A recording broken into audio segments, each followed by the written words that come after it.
Carlo Ancelotti ব্রাজিলের দায়িত্ব নেওয়ার পর তার সবচেয়ে বড় টার্গেট থাকবে ব্রাজিলের ডিফেন্স লাইনআপটা শক্ত করা এবং মিডফিল্ডে একটা নেতা তৈরি করা।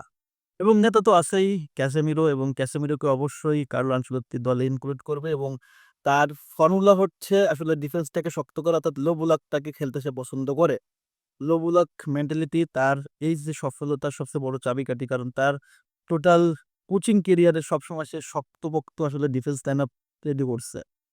আপনার সেটা যদি দেখেন এসি মিলান থেকে শুরু করে Real Madrid, Bayern Munich, PSG, Chelsea যখন যেখানে ছিল, সে সবসময় তার ডিফেন্স লাইনআপটাকে শক্ত করত।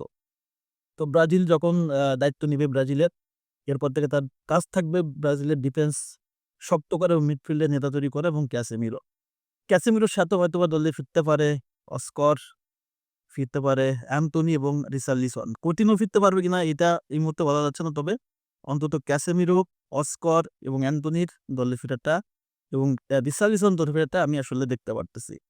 আশা করব কার্লো আনচেলত্তি ব্রাজিল দলটাকে খুব সুন্দর করে মডেলিং করবে এবং ব্রাজিলের যে স্বপ্ন নিয়ে তাকে অ্যাপয়েন্ট করতেছে, স্বপ্নটাকে অবশ্যই কার্লো আনচেলত্তি পূরণ করতে পারবে। আপনাদের মতামত কমেন্টস করবেন। আল্লাহ হাফেজ।